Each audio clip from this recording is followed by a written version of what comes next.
Una vez más, para mí es un gusto poder saludarlos. Ya estamos entrando casi en la recta final, estamos en la penúltima semana de esta materia y he podido leer los comentarios, he podido hacer algunas réplicas. Les invito a que puedan revisar todos los foros anteriores, he hecho algunos comentarios. Y bueno, solamente para ir cerrando el tema del exilio, el último ejercicio era comparar tres textos. Encontramos al final de Crónicas, que encontramos en Esdras y que encontramos en Isaías. Y la cuestión es que en realidad vamos a encontrar tres perspectivas del mismo evento.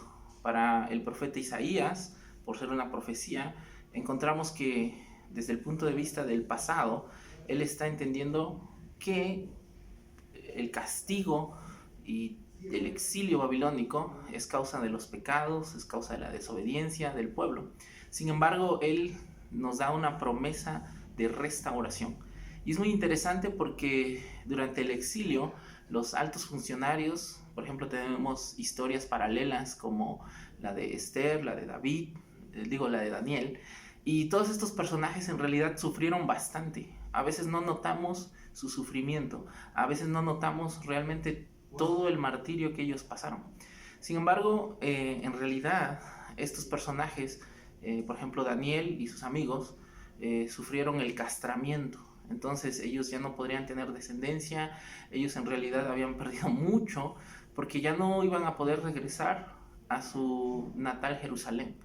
Y esto es impresionante porque a veces también leemos los edictos, vemos esas trampas que le hacen a los judíos y pensamos que solamente Daniel y sus amigos lo sufrieron. Sin embargo, en realidad, todo el imperio babilónico, donde hubiera judíos, ahí también esos edictos tendrían que cumplirse.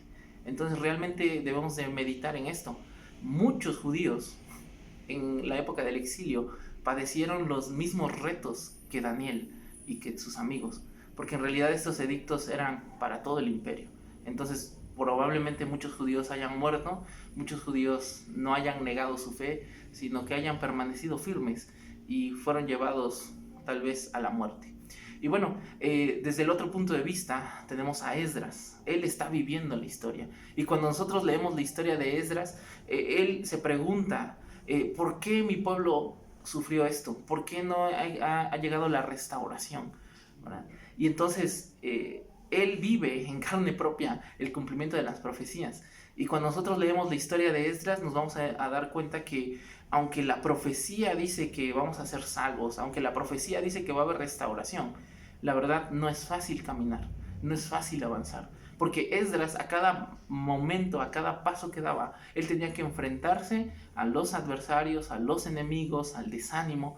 Entonces, aunque estaba la profecía de la restauración, él realmente tuvo que tomar valor, tomar fuerza y confiar en Dios. Porque el mismo hecho de pedirle el favor al rey, implicaba que él podía perder la vida. Y bueno, finalmente Crónicas pues nos da una narrativa en retrospectiva y nos dice por qué se fueron al exilio, y vemos que de un versículo a otro pasan 70 años y simplemente él dice, bueno, no hay que olvidar esto, ¿no? Que aunque estuvimos en el exilio, Dios cumplió su profecía. Y bueno, solamente quería cerrar con eso, recordar que cuando la profecía está dada, Dios en algún momento la va a cumplir. Cuando nos toca vivirla, hay que avanzar a pesar de las adversidades. Y finalmente, una vez que ya hemos pasado el cumplimiento de la profecía, nunca debemos de olvidar cómo Dios obró con nosotros. Entramos a una nueva semana también, y en esta nueva semana vamos a entrar al libro de los Salmos y al libro de Cantares. Y estos dos libros son muy importantes porque son los llamados libros poéticos. Y la poesía hebrea tiene una cualidad que usa mucho el recurso del paralelismo. Y como van a leer en el material, el paralelismo tiene que ver con repetir la misma idea dos veces, pero utilizando tal vez sinónimos o conceptos similares. Pero también hay un paralelismo antitético. Esto es, por ejemplo, el Salmo 1 nos dice que son bienaventurados, ¿verdad?, los buenos, los justos, etc. Y al final del Salmo dice, no así los malos, ¿verdad? Y entonces ahí encontramos esa antítesis, ¿verdad? El hombre bueno es el que hace esto, el hombre malo es el que hace aquello. El hombre bueno recibe, ¿no?, estas bendiciones y el hombre malo recibe estas maldiciones. Y entonces el libro de los Salmos está lleno de esta figura literaria. Sin embargo, una de las cosas que debemos notar en los Salmos es que los Salmos tienen un diálogo entre Dios y los hombres. Y normalmente el hombre es el que comienza a hablar.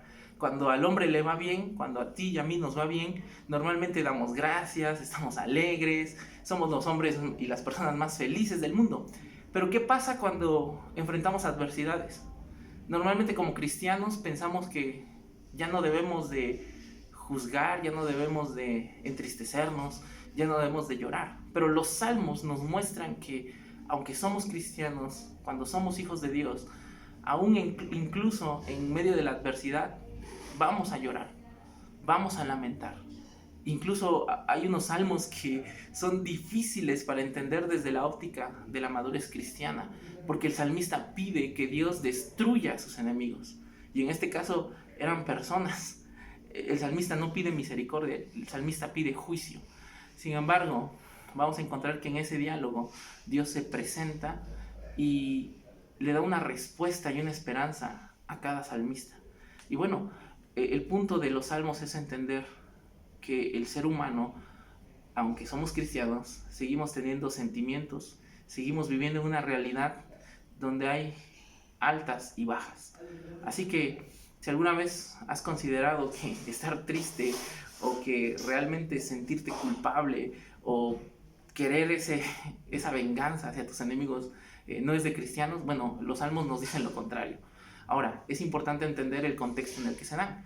La idea es que tú puedas expresarle a Dios y Dios te va a responder. Y sabemos que la respuesta ante nuestros enemigos es perdonarlos.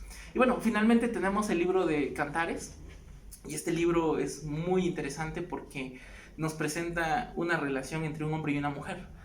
Y esta relación es sumamente interesante porque es muy intensa, ¿verdad?, es muy explícita, es muy visual.